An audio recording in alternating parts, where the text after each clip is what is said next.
Hello everyone, this is me Debashish from Rep Sports. We are just a day ahead before Rohit Sharma led Indian team kickstarts its Champions Trophy campaign against Bangladesh, and with me to talk over the Indian team and their chances in the Champions Trophy, I have none other than ex-selection committee chairman MSK Prasad. Sir, welcome to Rep Sports.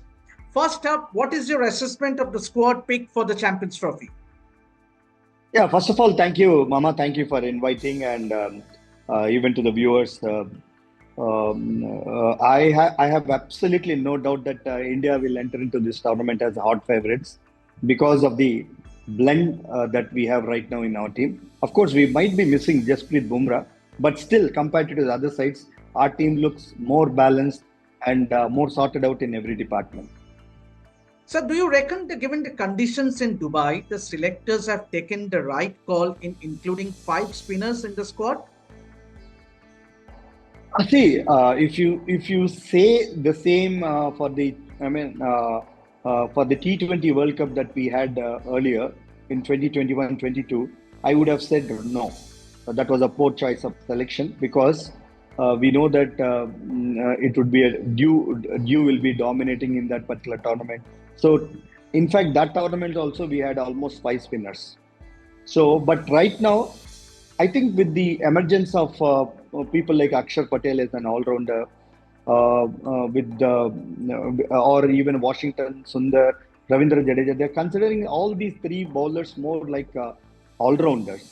So that's why they had that luxury of having Kuldeep Yadav and also Varun Chakravarti. So I don't really see this as really a setback because I think compared to I think we have covered all sorts of bases. Even in see going our fast bowling, we have a wonderful fast bowling. My worry is not more about spin. My worry is more about fast bowling. Yeah.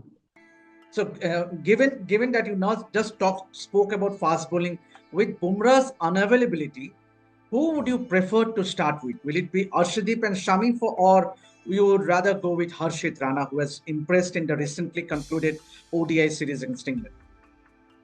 Yeah, to start off with, I think Arshdeep is a certainty. I think with the kind of performances he's been giving both in T20 and the little opportunities that he had in ODI cricket, I think he'll definitely start as a frontline bowler. And with regard to Shami, I think see we cannot underestimate Shami in many ICC events. The kind of performances that he has given. My only concern is how far is he fit. If he's fit and fine, I think he'll straight away start with Arshdeep with Hardik Pandya as the third seamer. The fact that both Rohit Sharma and Virat Kohli have scored runs in the recently concluded ODI series against England, does it augur well for the team? And also the fact that all our top six batters has been amongst runs. Absolutely, I think more than anybody else, I think the series that we had against England was a wonderful preparation for this ICC Champions Trophy. And I know that we last 2 3 months were not the best of the times we had when it comes to BGT Trophy or a home series against New Zealand or against Sri Lanka. But when it comes to the India versus England series, I think that was a wonderful preparation ground and very happy to see Rohit Sharma getting that 100, Virat getting some runs just before heading to this Champions Trophy. But having said that, Mama, whole world knows that they both of them put together they have 25,000 runs under their belt, and Virat's sitting on 50 centuries, and Rohit Sharma sitting on 32 centuries, almost like there are 82, 83 centuries that both of them have scored. So white ball cricket, I think they're still, I think still the best in the world. And so, as a keeper yourself, where do you stand on the KL Rahul Rishabh Pant debate? See, I think, the way that the things are going, mm, I think Gautam also has explained it very clearly that KL will start as a frontline wicket keeper. So surely because of the performances that he has done in the last couple of years, he's scored close to 1,000 runs, and then he had a wonderful World Cup also. Let's not forget about that 2023 World Cup. It's been outstanding both with the gloves and also with the bat. So looking at the numbers also, I think they will definitely look at KL Rahul as a frontline wicket keeper to start off with. But having said that, it is a little unfortunate that a player of Rishabh class has to sit outside. But that's how the game goes. Sir, would you go in with an Washington Sundar against Bangladesh, given they have three left-handers in their top order? See, that's exactly the reason why he was picked actually in the squad.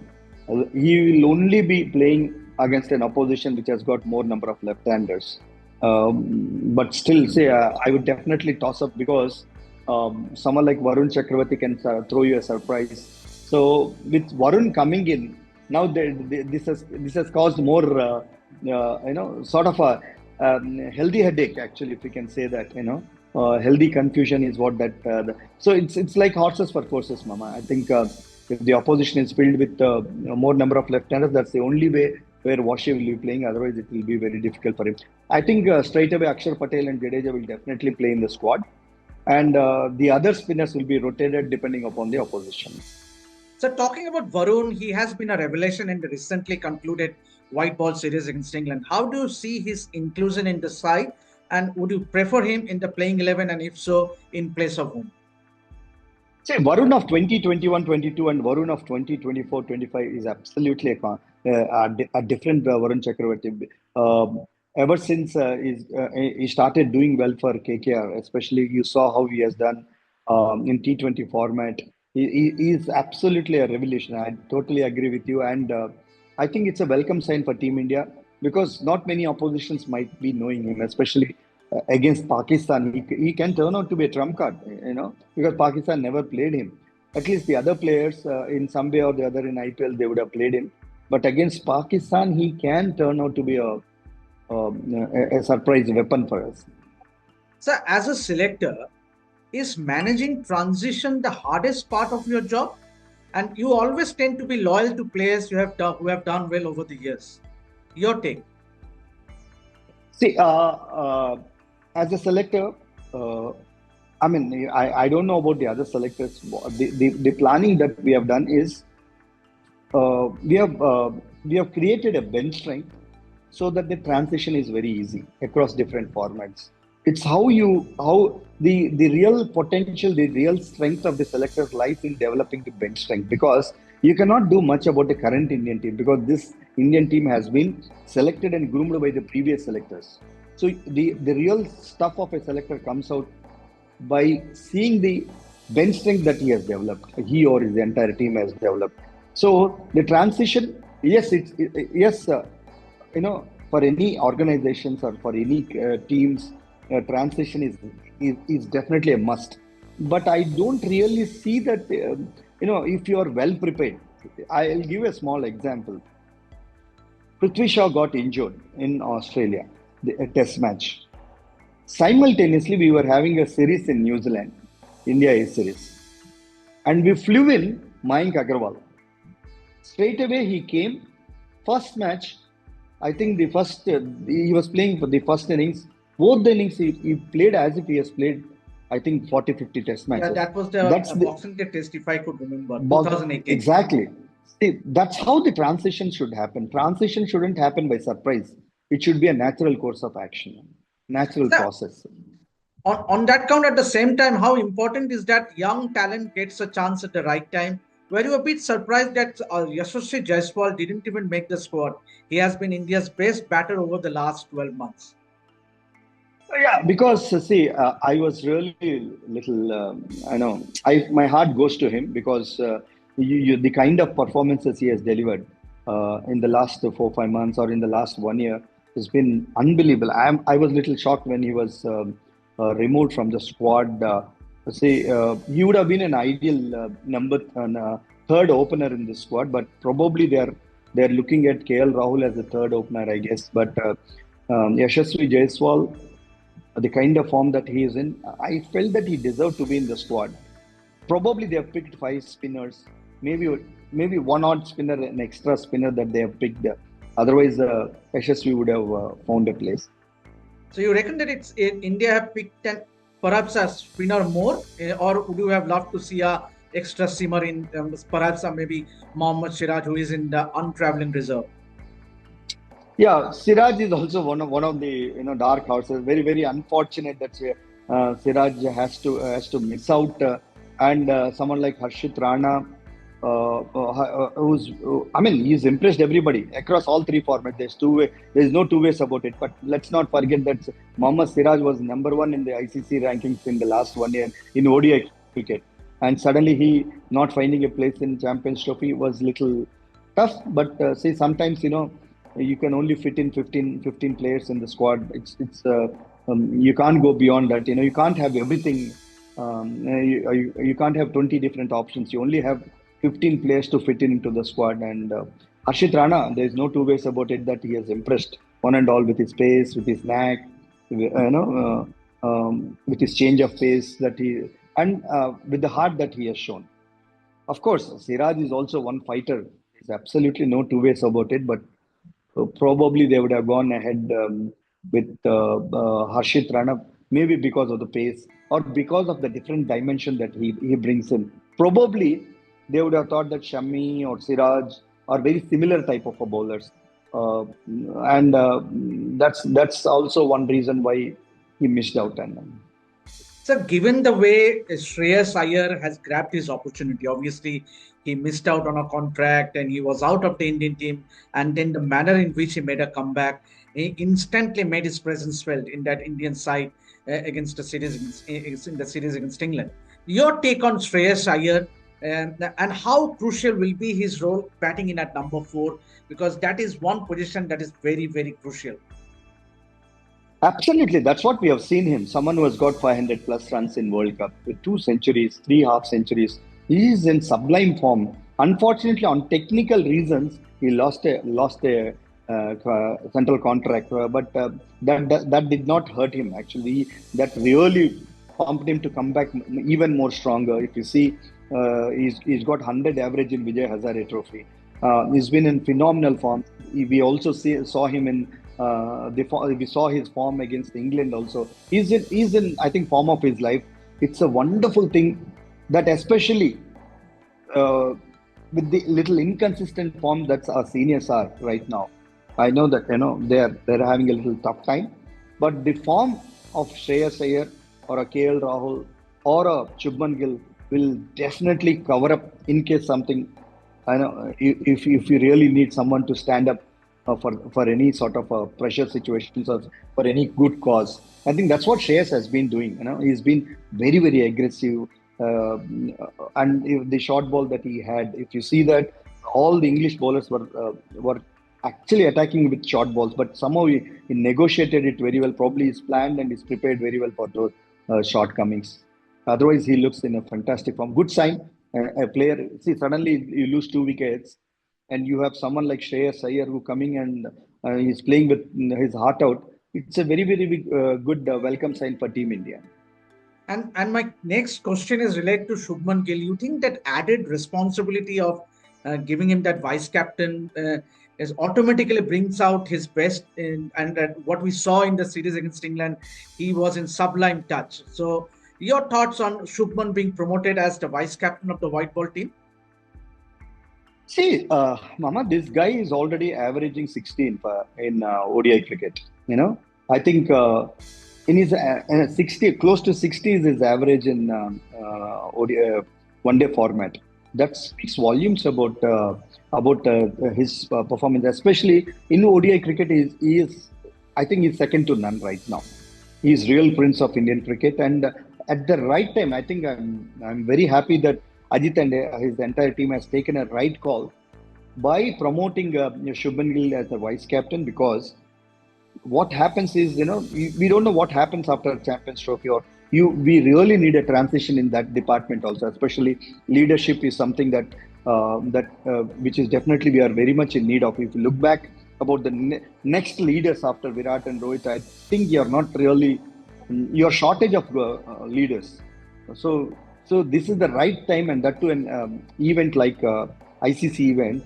If he's already vice captain of the side, and if everything goes well, if you win the Champions Trophy, imagine at such a young age he being promoted as a vice captain. That there will be a times in case if Rohit goes out, he might be leading the side also.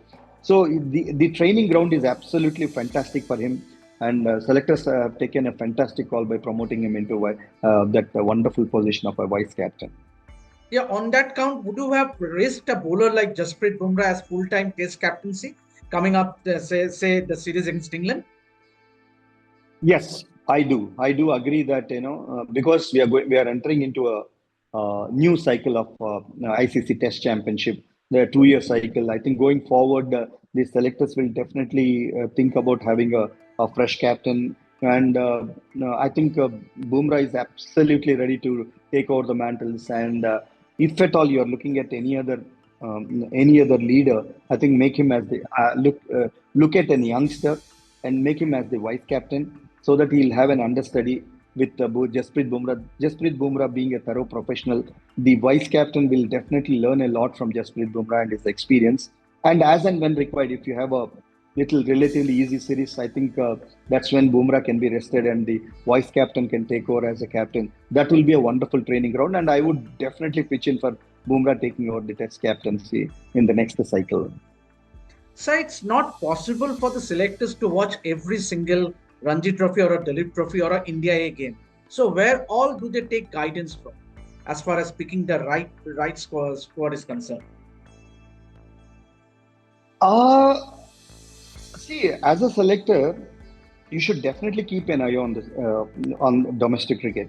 You know what? See, that's the reason why I say that your role with Indian team is very minimal, and because maximum in every squad, either you will be having one or two changes.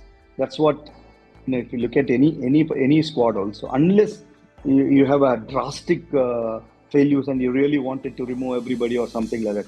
Generally, that doesn't happen.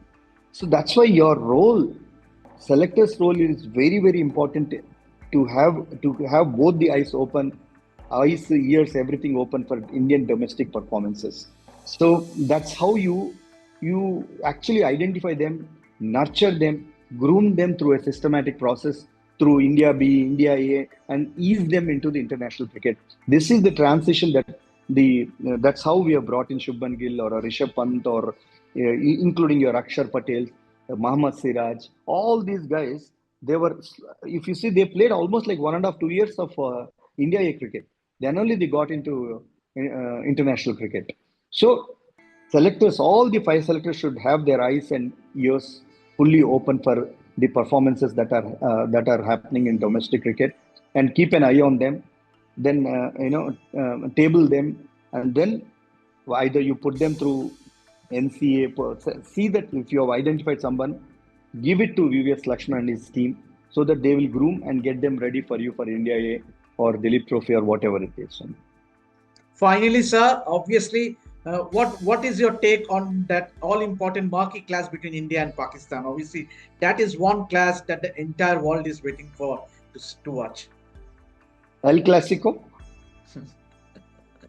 obviously, it'll. I think. See, if you see the way we dominated against Pakistan in all the mega events, I think we definitely have an upper hand when it comes to the game against Pakistan because we have much more balanced side in all three departments. I think if our fast bowlers can deliver, I'm 100% sure about our spinners and our batters. If our fast bowlers can deliver, I think it will be a clinical execution against them. Thank you very much for your time, sir. So that was MSK Prasad, former selection committee chairman. So that's it for now. Keep watching this space to get all the latest updates from the world of sports. This is me, Debashish, signing out for Rep Sports. Until then, see you.